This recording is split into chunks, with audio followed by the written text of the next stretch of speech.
Cultural Leaders is a series of conversations that I'm having with people from the worlds of art and design, music, technology and sport.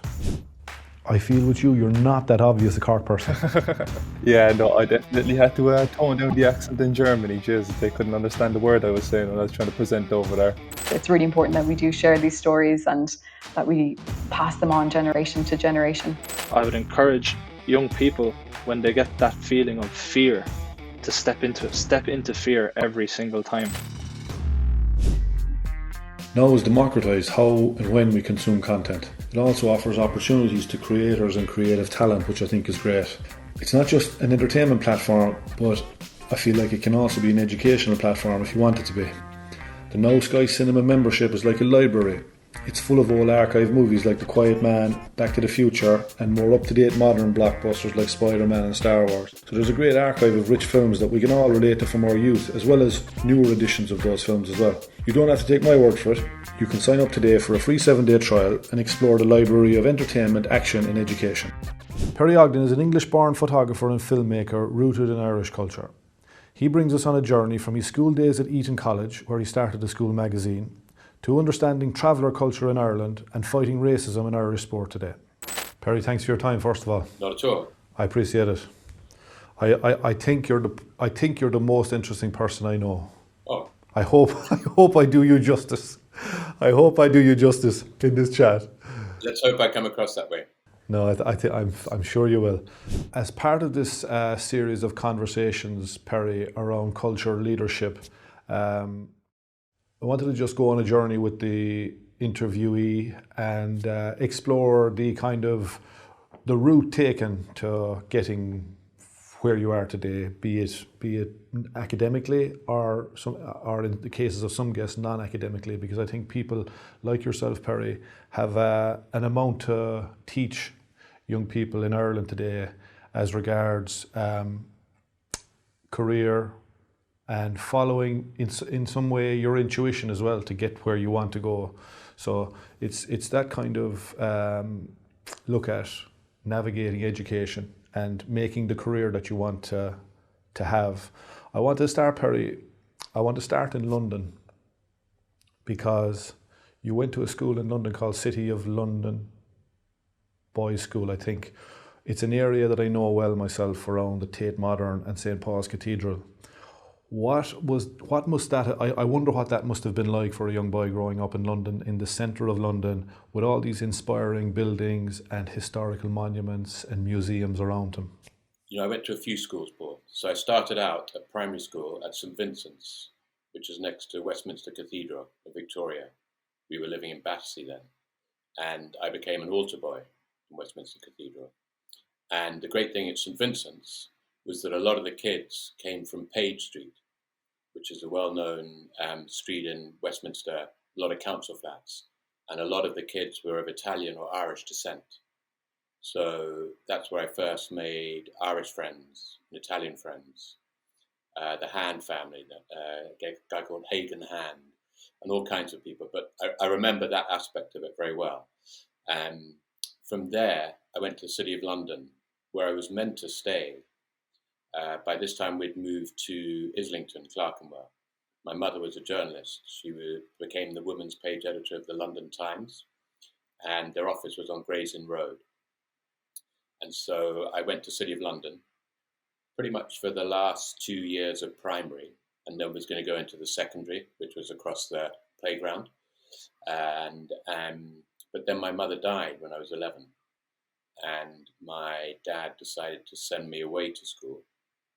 And I got sent to a sort of crammer prep school, 50 kids, Wickham Park, to do common entrance. And I thought I was going to end up in Downside, another Catholic school, Benedictine monks. But I did well enough to get into a school called Eton College.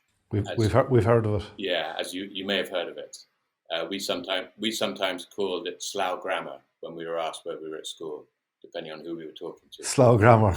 But anyway, so, and that was an incredible school, an amazing school.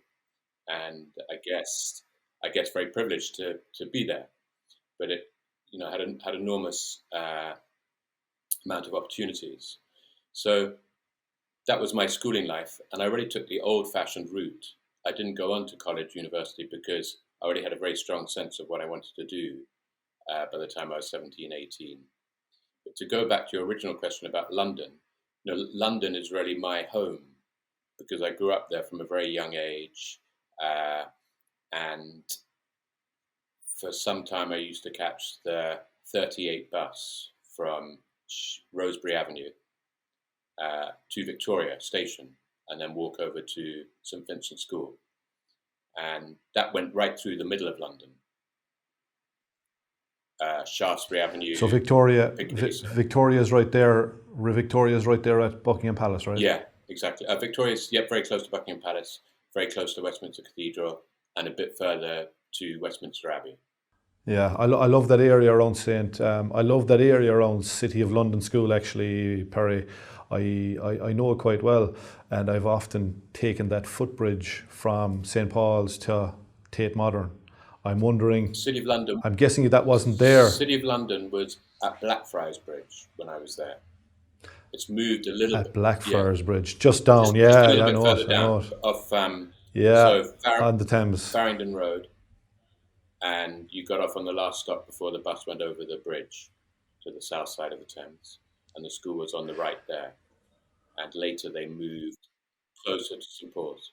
Tell me, Perry, in terms of, a young boy in that part of London, growing up around that type of architecture and those type of buildings, what did that do to you, do you think, in terms of inspiring your mind at a young age? You know what? You just take it for granted. It's there. I never really even thought about it that much until this moment. Really? Yeah. I just make the link. I just make the link now from the Perry Ogden I've gotten to know over the last couple of years, and the career that you've had from photography to filmmaking to publishing, and I'm making a link, between the inspirations that you may have been exposed to, especially like somewhere like Somerset House, which isn't far from there either, and it being a kind of a central location around London Fashion Week and that, and all the work that you have done in fashion photography. I'll tell you what there was. My mother, by the time I went to City of London School, the Times had moved down to Blackfriars, and they were less than a minute's walk from school. So when school finished, we'd play football in the playground, be thrown out of the playground eventually, and I would walk across, more often than not, to my mum's office. And she would take me off to the printers, because at that point everything was printed on site, no digital whatsoever. And they would look after me. They would show me around the printing press, we'd set some type, they'd take me off to the cafe, we'd get a cheese roll and a juice. And so I was kind of brought up in that world. And it's interesting because I didn't really not consciously acknowledge that till much later. So I would sit on the floor, lie on the floor of my mum's office, maybe doing some drawings or something. Every now and then might get published in the Times. She wrote a lot about children and families. She was one of the first women's page editors. And so there was a very close bond there. And I do remember later, when I was in the darkroom at Eton, because we did photography as a sort of additional class, and I remember making pinhole cameras and then having to process film in darkroom, and the smell of that bringing me back to the Times and the smells in the printing press. So, Perry, would I be right in saying that your time after school was as much of an education, or even a greater education to you as a young fella, than the time at school, given you became a photographer, a publisher, a filmmaker? Yeah, but to be honest, Paul, at that age, all I really wanted to do was play football. Really? Streets of London, you'd play on the street, you'd go around with friends from the neighbourhood to different squares, different areas, pitches, there'd be events, a youth club. It was all about playing football. And I was a Chelsea fan living in an Arsenal area. Yeah, well, we've had our chats about Chelsea, and we're going to have further chats about Chelsea in a while. Um, in terms of in terms of your school education, Perry, then in terms of your subjects, anytime I speak to you, and we speak semi regularly, I always find a very literate, articulate man that I speak to. I wonder, Perry, how English played out for you. I know that you've published many books. Some have been visual books, but language is central to you. Language has been central to your work as well, and writing. How did you relate to English as a student? Um, I think I probably English and history were amongst my favourite subjects. Although for A levels I did sciences, and I think there was a sense that I might do something like study medicine or something that was a job. But from an early age, about the age of 14, I started working as an assistant photographer in the school holidays, and really in a kind of old-fashioned Victorian apprenticeship way.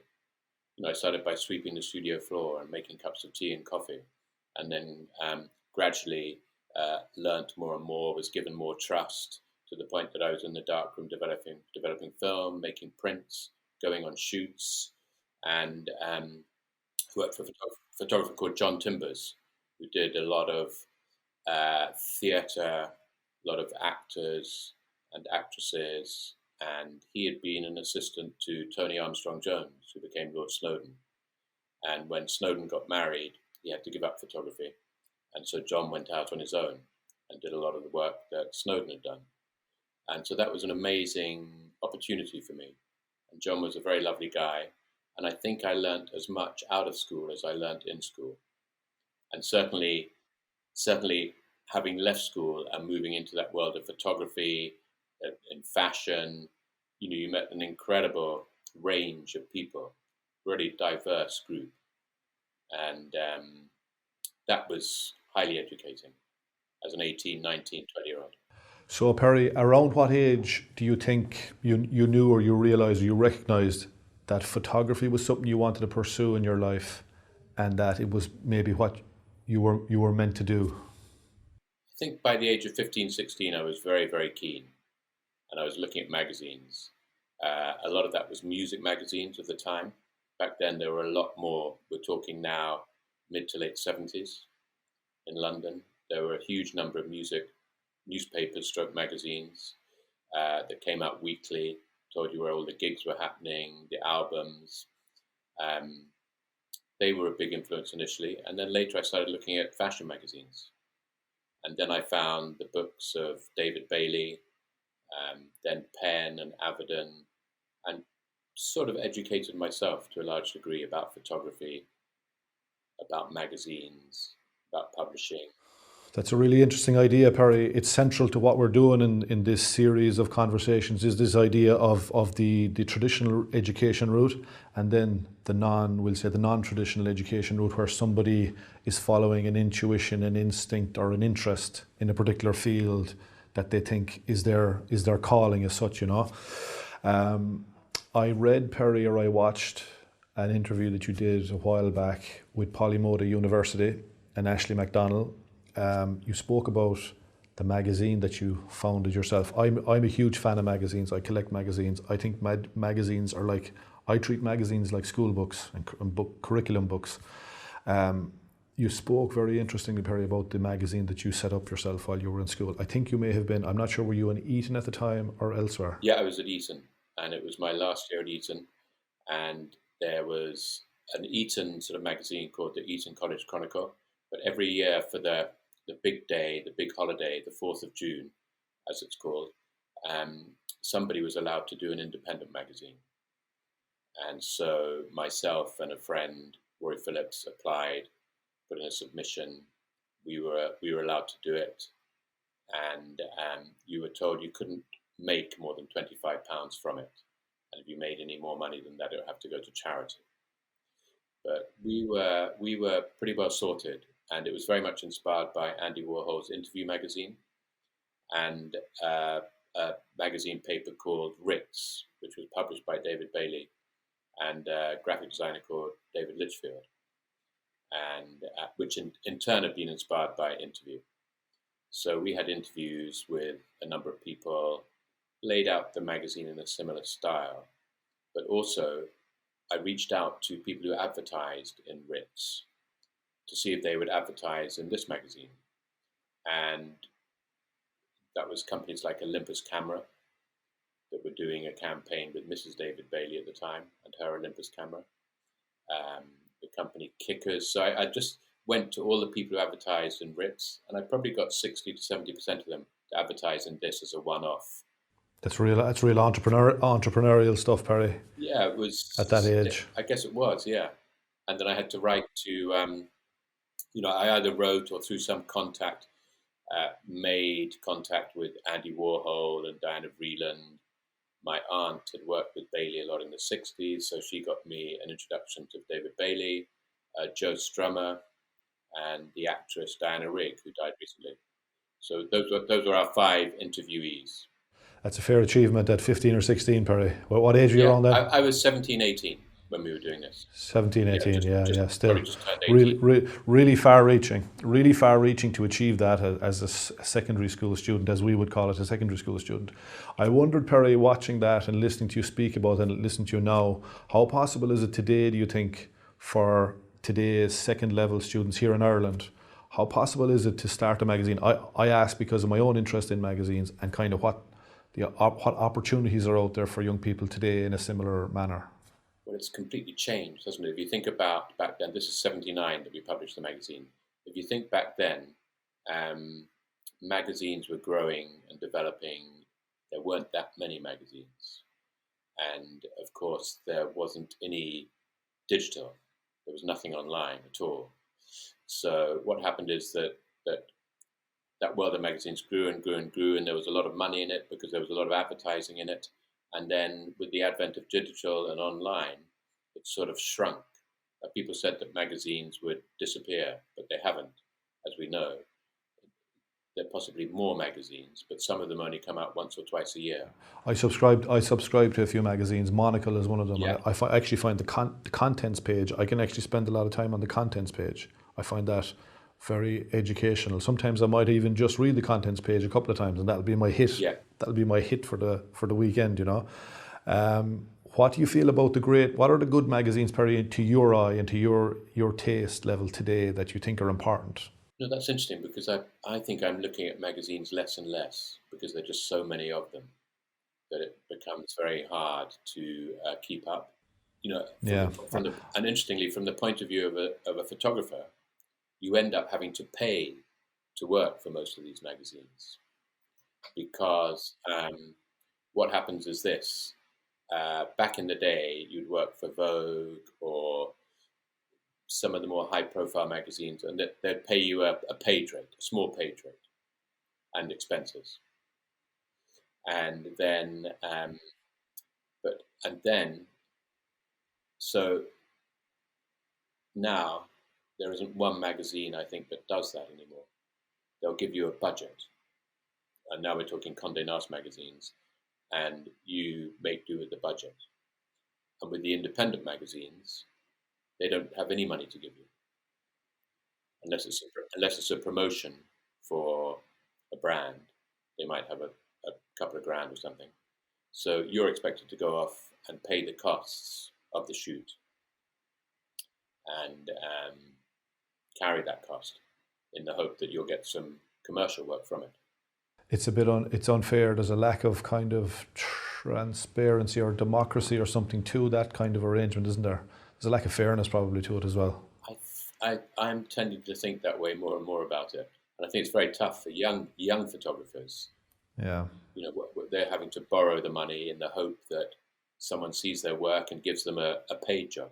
Perry, just before leaving London, I'm just interested to know how do you look back now at your time at Eton? How do you relate to your classmates and that institution, really, because it's an institution as much as a college or a school. It's obviously very prestigious, and how do you revisit it now in terms of the type of classmates you had, the day-to-day, what you learned there? It was an amazing time. I have to look back and say, wow, that was really, we were very lucky. There's a lot of talk these days about privilege, and yes, we were privileged. A lot of talk about cutting out private schools like Eton. My view is there should be more of them, and there should be more scholarships. I think about 7.5% of people are on scholarship there, and why can't that be 17.5, 27.5, 37.5? I mean, it was an amazing place with amazing facilities, with great teachers. We had a theatre. We had an amazing art school that at that time very few people used. Great art teachers, ceramics, screen printing.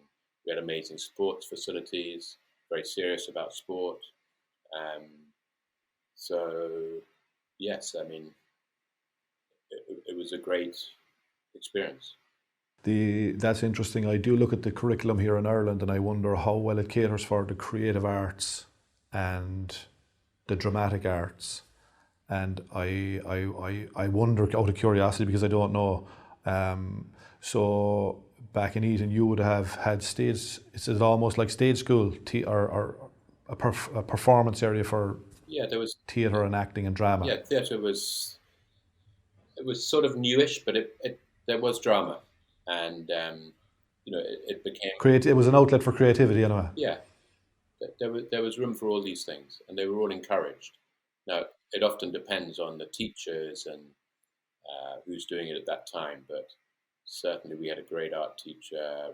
There were great opportunities where I first started doing photography and processing film and making prints, and there was a dark room. So just had all these facilities. It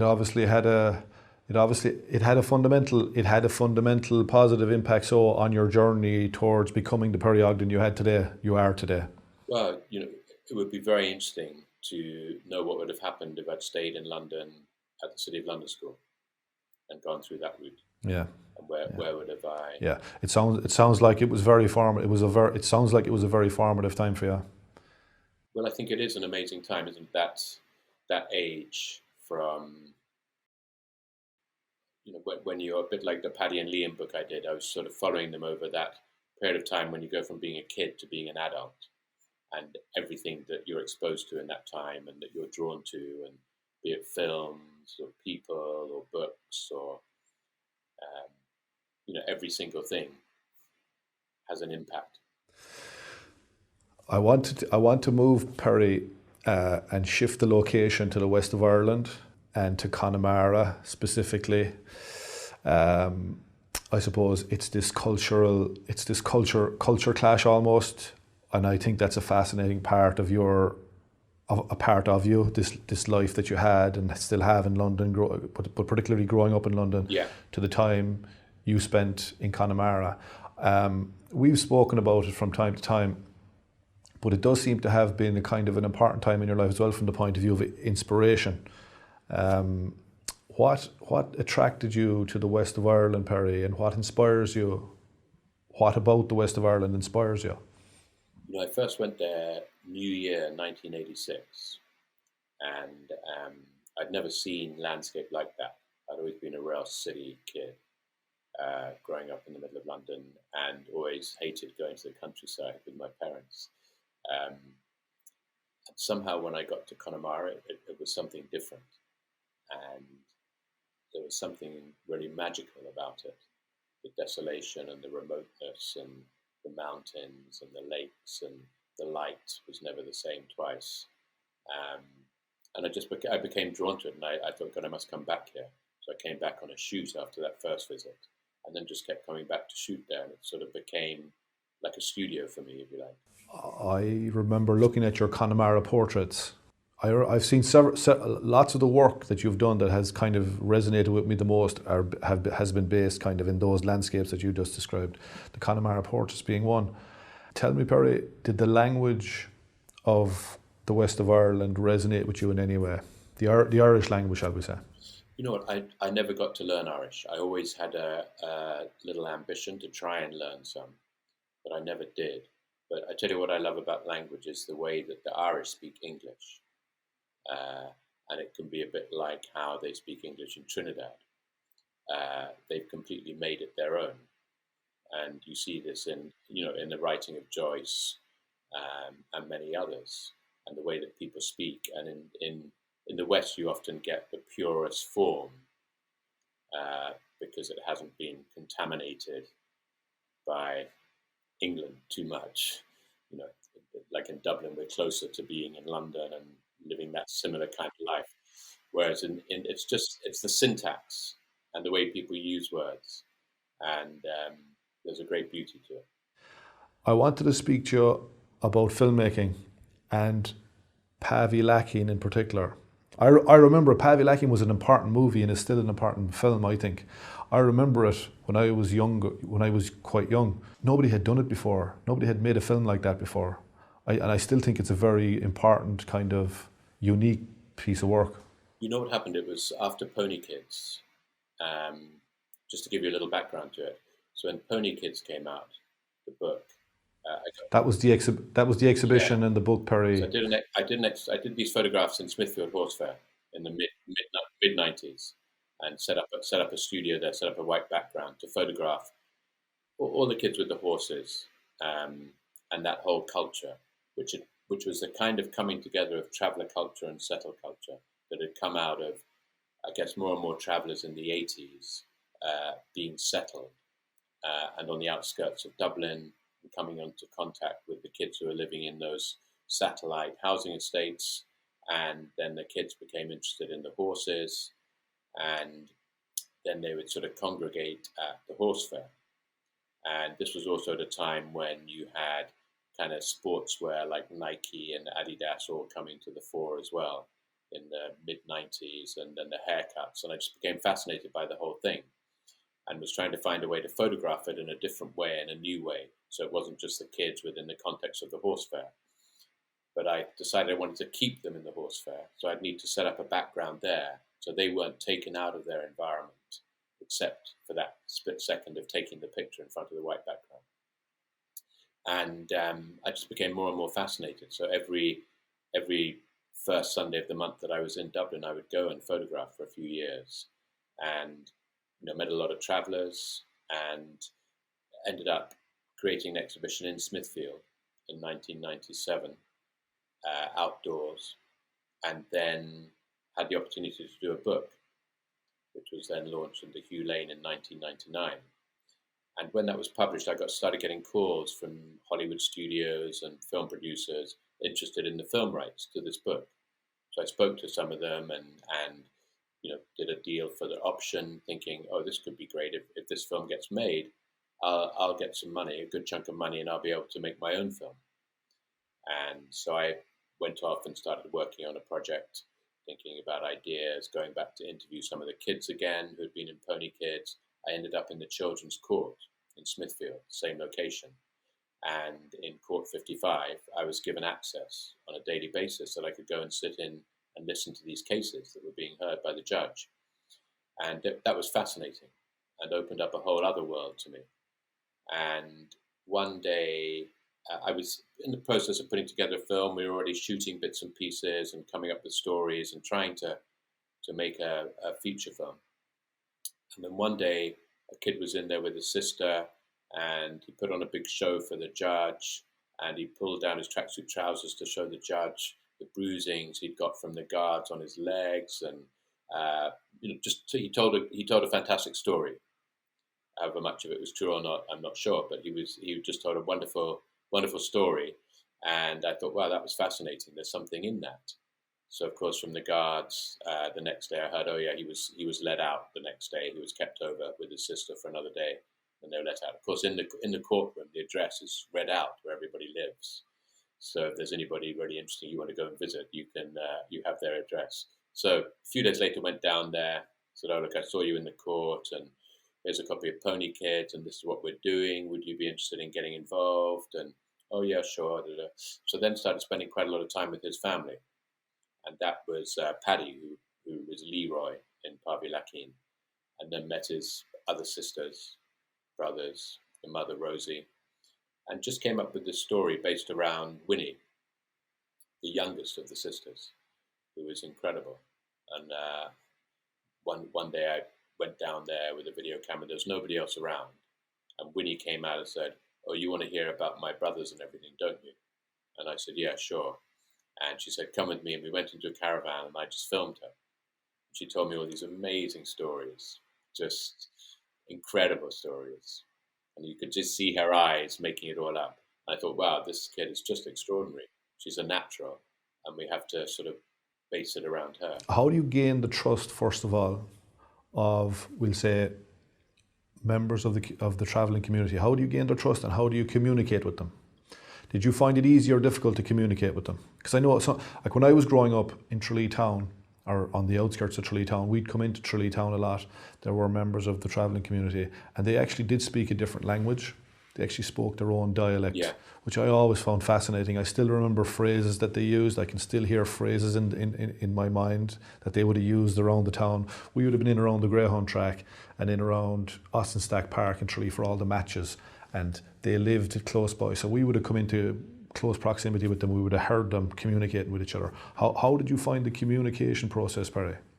You know, it might have been slightly easier, sort of being English on the surface, you know, sort of being an outsider. It might have helped a little bit. I've never found it difficult. You know, when I first came to Ireland in 1985, I was introduced to travellers and to circus people, and always got on very well with them. Never had a problem communicating. I think that, you know, there can be tricky situations. In the case of Winnie's family, you know, there were one or two incidences early on that could easily have frightened us away. We just said, crikey, not going back to that. But we were able to. So, for example, the father, you know, obviously the film is loosely based on the life, but it's a fiction, and it blurs the line between truth and fiction and documentary. But in real life, for example, Winnie's father wasn't really around. Very occasionally, there was one time when my co-writer Mark had gone down there in my car just to hang out and do some research. And the father came out and smashed the windscreen with a bottle of vodka because he was completely out of it. And then he was battered, the father, by Paddy, the brother, with a hurley stick. And then the father's pickup was battered with a hurley stick by the brother, who said to Mark, my co-writer, "Oh, just get out of here, and I'll be in touch later." So then later that night, I got a call saying, "Oh, my father wants to apologize to you. Will you come down in the morning?" So at this point, the windscreen in my car is gone, and I have a co-writer who's in a bad way. Your car had been bashed as well. Yeah, it had been smashed because Mark had borrowed my car to go down there. And so you could have said then, you know what, I'm packing up. I'm out of here. I'll get a new windscreen, and that might. Yeah, it was just getting exciting. But I went down the next morning. I thought, you know what, you know, this is a good story. This is a good project. I'd really like to try and make this work. Let's see what this is about. So went down the next morning, and the father was sitting there. Said, "Oh, I'm very sorry after what happened to your car, and I was on the vodka, and I'm a fierce man on the vodka." And then he picked up a bottle of beer that was in front of me. Said, "I'm only on the beer this morning." So we had a good chat. Good. And all was good. Good. And you know, there's an element of that is definitely like, who are these people hanging around my family and my daughters? There's definitely a kind of a primitive, a trust issue, thing. A trust issue, maybe, you know, for a time. Definitely. Yeah. So he may have been drunk, but that only brought it closer to the surface. Of course. Who are these people, and what are they doing? And yeah, there was a human aspect. That's how I understood it to be. Yeah. And so I could see how it had happened. Yeah. It was a way of communicating. Yeah, Perry, that brings me nicely to my next point, or my next question, based around another project you did called Fee. It was that project you did for, I think, the Arts and Design Council of Ireland, I think it was.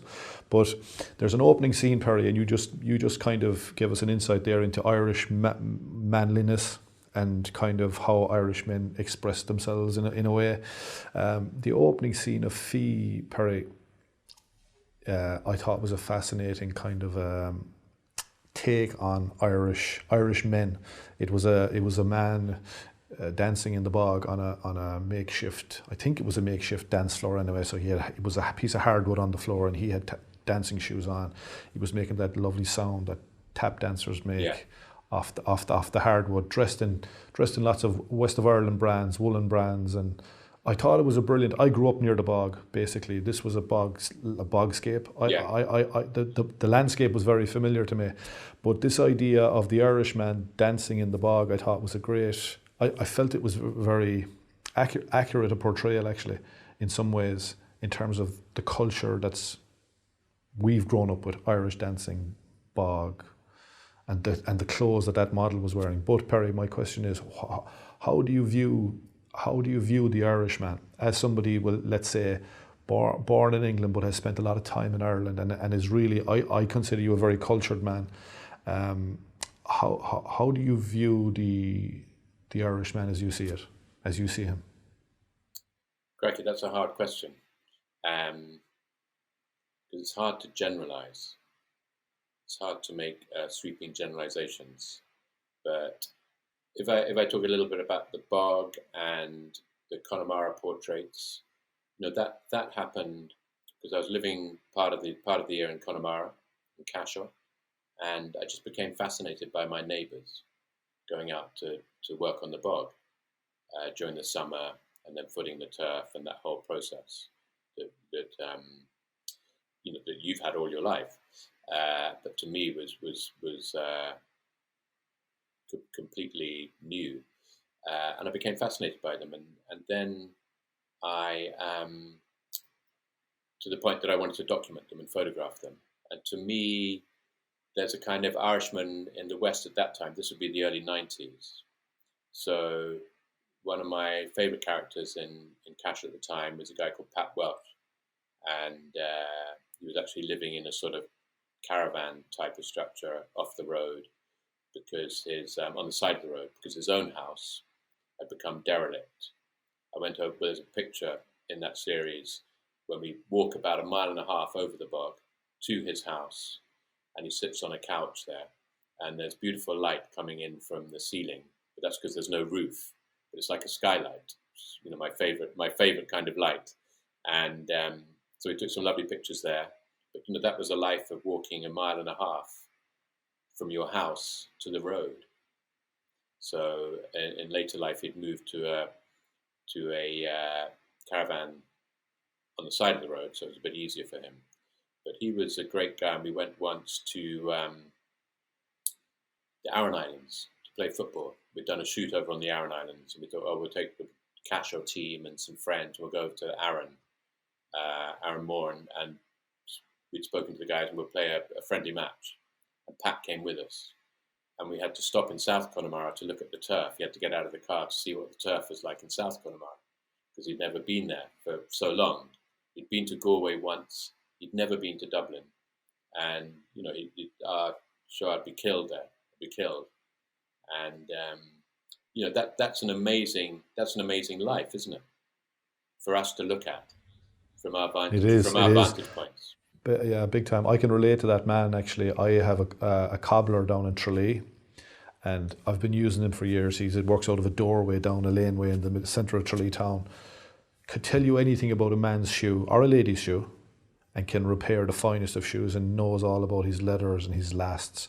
He's never been on an aeroplane. Never been out of Ireland. Yeah.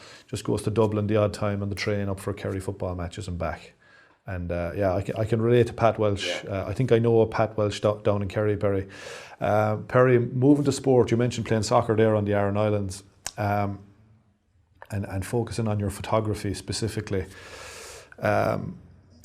Recently, maybe 3 years ago, you shot campaigns for Kent and Corwin, which is a kind of a heritage brand, but it has a sporting background.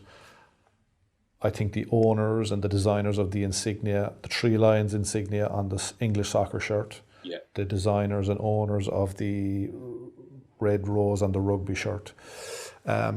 sport, Perry, you shot Paddy and Liam for Kent and Corwin, and there was quite a sports aspect or angle.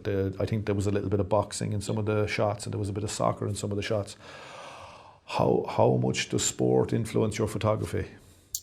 It doesn't. It depends. For that campaign, it was kind of inspired by kind of London, England of the 60s, with the painters, the kind of Bacons and the Lucian Freuds, the boxers, that kind of idea of the East End boxing gym. Sport is always something I've loved, but it doesn't always come into my photography or film work. It depends. I don't try to impose it on anything. I photographed Pele, for instance, and that was an incredible experience to meet Pele and to spend an hour or two with him. And what stage of life was that, Perry? What stage was that at? That would have been in the 90s, the late 90s. And when you meet people who are that famous, who've been that successful, who are that brilliant at what they do, and it's just easy. Generally, they are. The more successful they are, the more easier they are. Yeah, that's interesting. Your time following Chelsea, you're only the second. You're one of two Chelsea fans I know, Perry. So I'm a United fan. So actually, the last flight I was on, I think, was over to Stamford Bridge to see United Chelsea last January. Tell me, Perry, your time supporting the club. You mentioned earlier that you supported them since you were really young, 7 or 8. Yeah. You know what? I can't remember if I was already supporting them when my great uncle, who had season tickets at Stamford Bridge, took me to a match when I was about, I would say, 7 or 8, and that was the end of that. The amazing thing is, so a footballer then, what were they on? Just above average wage. If you were a successful footballer, you could retire then and get a half share in a pub, and then more than likely drink it dry and be back to square one, as happened in a number of cases. So that's the most extraordinary thing about football, isn't it? Was there violence? Was there any or a lot of violence, Perry, when you were following Chelsea back then? Yeah. Was there visible? Yeah, it was. Certainly not when I first went, but through the 70s and then 80s. Yeah, it became very ugly. But of course, as a young kid, you're sort of in awe of it, and you're kind of looking around. What's going to happen next? The West Ham are there now. They're coming up here. So yeah, it was. Yeah, there's a bit of excitement. Well, it is a bit exciting, isn't it, for a young kid? And but I remember going to West Ham in the 70s, and they had those X-ray stands, the ones you walk through, like at the airport. That was the first time I saw those at a football match. But that was at West Ham. Proper security checks. Perry, I had to hide my silk and satin Chelsea scarf. Chelsea. Perry, to finish on this kind of relationship between your work and sport. Some of the other brands you've worked for, right? Calvin Klein you've worked for, and Ralph Lauren you've worked for. I feel that there is a sports inspiration with both of those brands, right? Do you think the Calvin Kleins and the Ralph Laurens and the big brands, do you think they have something to teach young people or any of us today? I think you can make that even more general, Paul, in the sense of what, where to learn, where can you get your inspiration and your resources and information. And I think you have to look everywhere, and it's really important to follow your instinct. And sure, look at the classics, which is Ralph Lauren, Calvin Klein, and many others too. But also look at the more independent, or the younger, or the newer, and see what you find and what interests you. And I think you have to go with your instinct. I think that's a great point you make, Perry, as regards the instinct and the intuition, and that being also almost like a curriculum that you can actually follow. It's not as linear as the more traditional school curriculum, but it's also it's a non-linear way of maybe getting to where you want to go.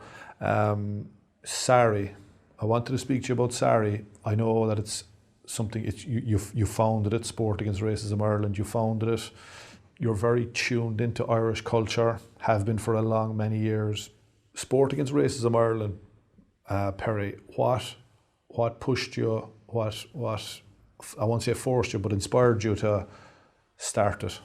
You know what, I'm a co-founder with two other guys, Frank Buckley and Ken McHugh, and they came to me back in 1997 to ask if I would get involved. And it was really off the back of an increase in racist attacks, primarily in the Dublin area. And we put our heads together and thought, well, surely by hosting a soccer fest, it would be a way to start bringing people together from, different ethnic backgrounds. And we were starting to see more and more migrants coming into Ireland, because Ireland was suddenly a place to come to. It had something to offer. It wasn't just a holiday destination. In Ireland in the 80s had been pretty poor, and now by 97, it was doing quite well. So of course it was attracting people, be it as economic migrants or seeking asylum, refugees. And so we had this very first soccer fest in the summer of 97. And it was a great event. We thought, yeah, this definitely works. And so we did that for a couple of years and then expanded it out to other sports. The whole thing of racism and race, and I always say race in inverted commas, because to me, this kind of hierarchical classification of human beings into purer or more intelligent races is just complete and utter nonsense. Has no scientific grounding whatsoever. So for me, there is only one race, the human race. Yeah. So when you think the language around it, you think the language around it could be better, Perry, in that I think it could, because it almost scaffolds it. I think it unwittingly perpetuates the myth by using that language, and I think we need to go back and unpick it. So it's a huge thing, it's a huge ask, but for me it needs to be completely unpicked and people need to be educated. So, for example, if you go into a school in Ireland, Sari, we run a really great anti-discrimination workshop that are delivered in primary schools around Ireland, all over. And the young coaches who do it are from diverse ethnic backgrounds. So you might have a girl in a hijab, a guy with Nigerian heritage, a guy with North inner city Dublin heritage, all go off to run these workshops in schools. And that's new. That hasn't happened before, because you tend to think of coaches as being white, perhaps even middle-aged, going to the school. So if you've got a black kid or girl in a school somewhere and all these white people come, there's nothing there to sort of reach them. So to me, it's really important. The educational aspect is really important. Yeah. People know what they're talking about. Exactly, and I think Perry, and I think it's a communicative thing as well, right? It's a challenge of communication almost in a way. In terms of schools, Perry, you mentioned primary schools.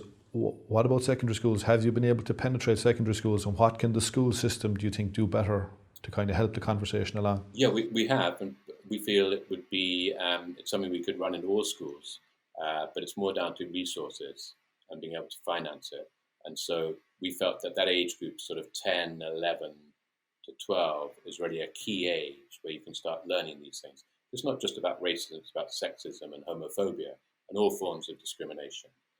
I think if this could be delivered to every class in every primary and secondary school in Ireland, you get fantastic conversation going. Do you feel the GAA is a big cultural institution in this country as well?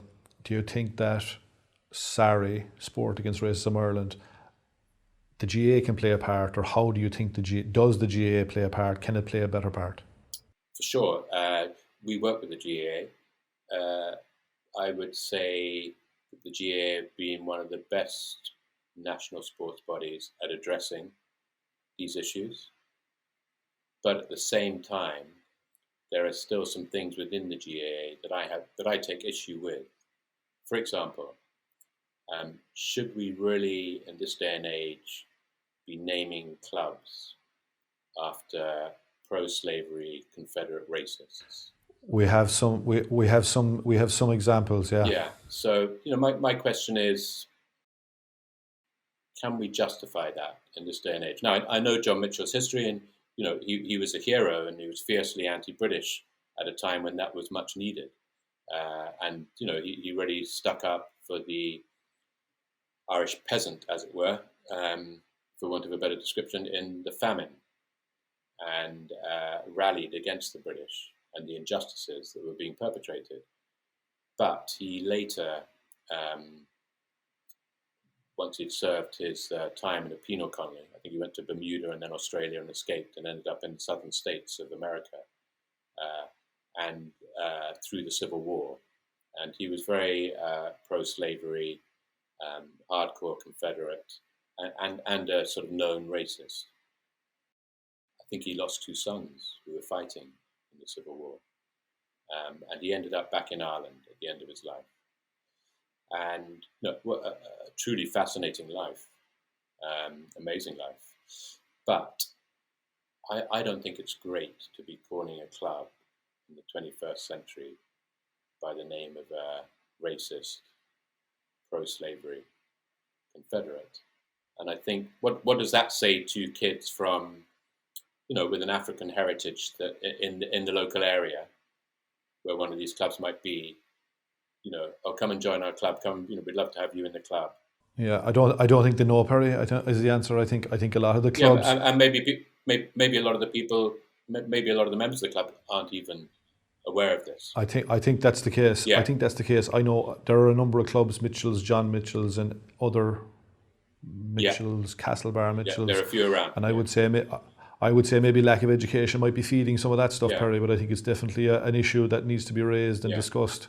And I think we can do better for sure. But I think it comes back to education again, doesn't it? Education for sure. It absolutely does, yeah. And being able to have these discussions.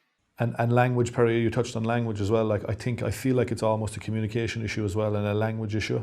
Yeah. Around the correct terms and phraseology almost. Yeah. Well, hopefully, Perry, on the back of this chat, we'll be able to maybe discuss those things further. I'd be happy to help you do that. I want to leave you, Perry, with one last question that you might or might not be able to answer. But when you look back now on your education and your career, do you think that your education played a bigger part in helping you achieve what you have achieved in your career compared to maybe what you mentioned earlier, your intuition, the non-education intuition that may have guided you or qualified you in the same way? I think it was a blend of everything. I could never say it was one thing. I'd say, then I had the additional thing of my mother dying when I was 11, and which is, it's traumatic, and it takes a long time to learn to live with that. I don't think it's something you ever get over, the death of a parent when you're a child, and it can happen to a lot of people, and it can drive you in different ways. I think to me, there's definitely an aspect of that made me say, I'm going to be something. I'm going to prove myself. It can force maturity. It can force maturity, Perry. I often think with certain young people who have a maturity at that young 13, 14, 15 age, I think it's a real gift almost that they know early on what it is they're about. Yeah, and a part of that is being on the streets of London as a young guy, as a child, and being, my parents weren't overly protective. They were, I think my dad was, after my mother had died and I was playing, I grew up in a very mixed area. We were, I guess, upper middle class, but we were surrounded by council flats, and a lot of my friends were in the council flats and at the youth club and playing football.